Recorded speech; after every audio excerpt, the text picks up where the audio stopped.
Good morning అండి. ఈరోజు మనం మాట్లాడుకునేది మద్యం కుంభకోణం.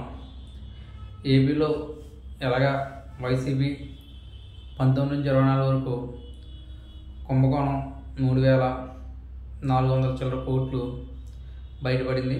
దాంట్లో కసిరెడ్డిని, మిథున్ రెడ్డిని ఇలాంటి వాళ్ళని అరెస్ట్ అయ్యారు. అలాగే వాళ్ళు కూడా మళ్ళీ బెయిల్ మీద వచ్చేయారు.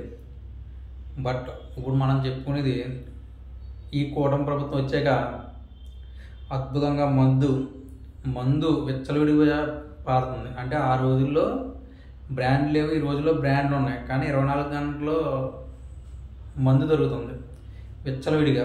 అది కూడా ఎక్కడ పడితే అక్కడ క్వార్టర్కి 30 రూపాయల లాభమేసి అమ్ముతున్నారు.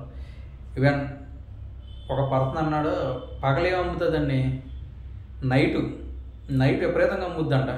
పగలు 10 రూపాయలు వస్తాయంట, నైట్ 6 o'clock నుంచి ఉదయం 6 వరకు 90 రూపీస్ వస్తుందంట. వైన్ షాప్ పగలు 1 లక్ష రూపాయలు అయింది అంటే నైట్ 6 o'clock నుంచి ఉదయం 6 o'clock వరకు 9 లక్షలు వస్తాయని లెక్క. అంటే అంత మద్యం అమ్ముతారు.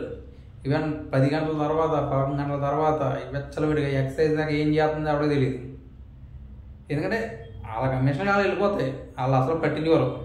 అలాగే చంద్రబాబు నాయుడు గారు కూడా పట్టించుకోవట్లేదు, ఎందుకంటే దాని గురించి ఏం మాట్లాడట్లేదు. ఎందుకంటే అలా వైసీపీ ఓడిపోవటానికి కారణం మద్యం, నెక్స్ట్ అమరావతి, నెక్స్ట్ బూతుల మంత్రులు, వీళ్ళు అలా విషయం. దాంట్లో ఒకటి ఇప్పుడు రెడీగా ఉంది, కూటమి ప్రభుత్వంలో ఒకటి అయితే రెడీగా ఉంది. ఎందుకంటే మద్యం విచ్చలవిడిగా మద్యం అమ్ముతున్నారు, అలా ప్రభుత్వం పట్టించుకోవట్లేదు. ఎంఆర్పీ రేట్ల మీద ఎక్కువ అమ్ముతున్నారు, దాన్ని అడిగేవాళ్ళు లేడు.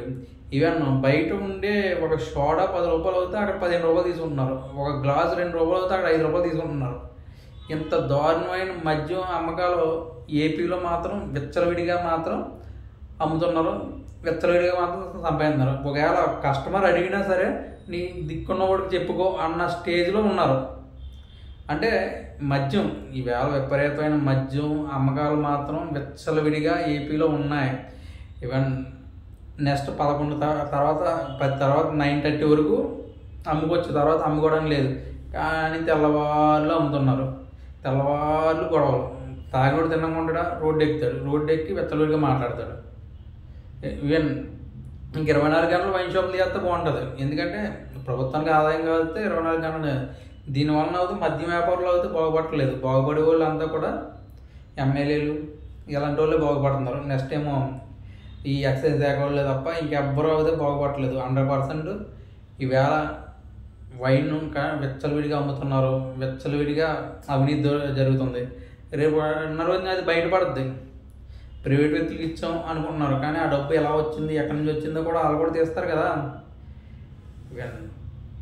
విజయవాడలో మద్యం షాపులో ఎంఆర్పీ రేట్లను పెట్టి 18 years బిలో అవుతే అమ్మకూడదని చెప్పి ఇష్టం, ఇంకా ఏజ్తో సంబంధం లేదు, ఇంకోటితో సంబంధం లేదు, ఇంకా ఇష్టం వచ్చినట్టు అమ్ముతున్నారు. ఈ అమ్మకాలు మాత్రం ఇలాగే కొనసాగితే మాత్రం ఒక మార్కు వైసీపీకి వేయచ్చు. ఎందుకంటే వాళ్ళు ఎంఆర్పీ రేట్లు అమ్మేవారు. ఎందుకంటే మాల్లో పెట్టినా తక్కువ చూపెట్టినా చెత్త మంది అమ్మినా సరే వాళ్ళు ఎంఆర్పీ రేట్లే అమ్మేవారు, ఎక్కువ మాత్రం తీసుకునేవారు కాదు. అది కూడా క్యాషే తీసుకునేవారు.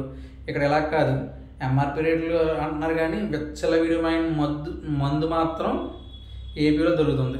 ఎందుకంటే అన్ని బ్రాండ్లు దొరుకుతున్నాయి, విచ్చలవిడి తెల్లవాళ్ళు జరుగుతుంది. బెల్ల షాప్ కూడా విపరీతంగా ఉన్నాయి, దాన్ని పట్టించుకునే నాదులు కూడా లేడు.